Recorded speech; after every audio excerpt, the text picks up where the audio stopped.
alaikum, sir. I am a Hindu. My name is Supriya Patil. My question is that I believe that there is only one God. But as we have been brought up like from the childhood that we have to worship in front of the idols. But there's a good belief in my heart that there is no other God, but there is only one God. And as the Muslims believe, Islam says that there is only the one concept of God. So is it like different if we just bow down in front of the idols, but there is the faith in and belief in the heart that there is only one God? And where in the Vedas is it written that we have to follow the Quran, the Holy Quran? Because if we follow the Vedas, then we can't follow the path of Islam. So where is it in the Vedas that we have to follow the Holy Quran? Like to be in the similarities. بہن نے 2 سوال کیا ہے.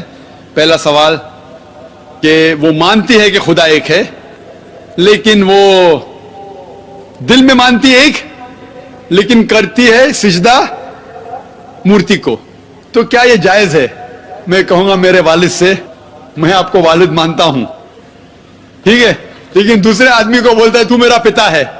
دوسری عورت کو کہتا ہوں کہ تو میری والدہ ہے, تو میری ماتا ہے, اور میری ماتا کو میں پوچھتا بھی نہیں ہوں, اس کے منہ دیکھتا بھی نہیں ہوں, تو کیا میری ماتا مجھ سے خوش رہیں گی؟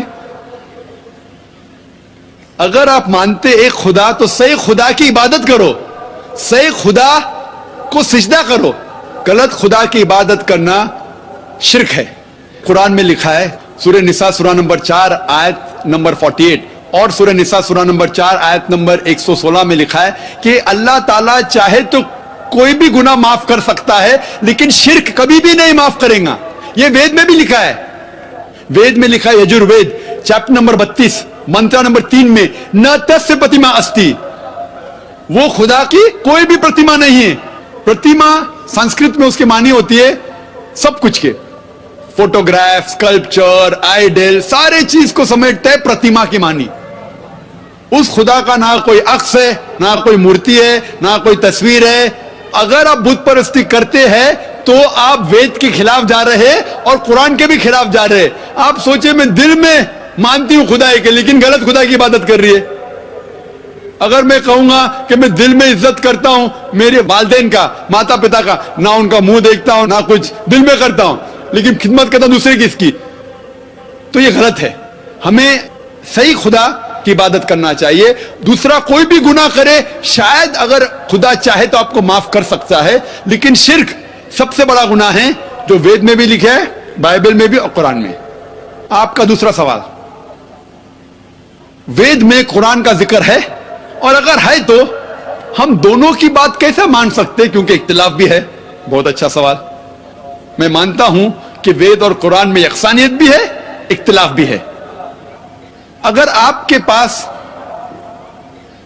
10 پوائنٹس ہے, 10 چیز ہے, 10 چیز میں آپ مانتے, میں 10 چیز میں مانتا ہوں. اگر 5 چیزیں ملتی جھلتے ہیں تو جو چیز ملتی جھلتے کم از کم اس کے اوپر تو ہم عمل کریں. جو اختلاف ہے بعد میں ڈسکس کریں گے آپ سے کہ میں سے. تعالوا الی کلمۃ سواء بینکم, آؤ ہم اس بات کی طرف جہاں پر ہم یکساں ہے. تو میں یہ کہتا ہوں بہن سے کہ کم از کم جو وید اور قرآن میں یکساں ہے اس کے اوپر تو عمل کرو. پورے وید اور پورے قرآن پہ آپ عمل کر ہی نہیں سکتے. یہ جو لوگ انٹرفیئر ڈائلاگ کرتے نا کہ ہندوازم بھی صحیح, ہندو دھرم بھی صحیح, عیسائی بھی صحیح اور اسلام بھی صحیح, یہ لوگ کو بیوقوف بنا رہے. اگر سوال ہوتا ہے کہ 2 + 2 = 3, 2 + 2 = 4, 2 + 2 = 5, یہ کچھ میتھمیٹکس ہے؟ یہ جانتے ہی نہیں دھرم کے بارے میں. میں یہ کہہ رہا ہوں جو یکساں ہے. تو آپ کے وید میں لکھا ہوا ہے کہ ایک آخری پیغمبر آئے گا, انتم رشی, جس کا نام محمد صلی اللہ علیہ وسلم ہے. وہ ایک پیغام کو لے کے آئے گا. جو قرآن کا ذکر ہے وید میں, محمد صلی اللہ علیہ وسلم کا ذکر ہے.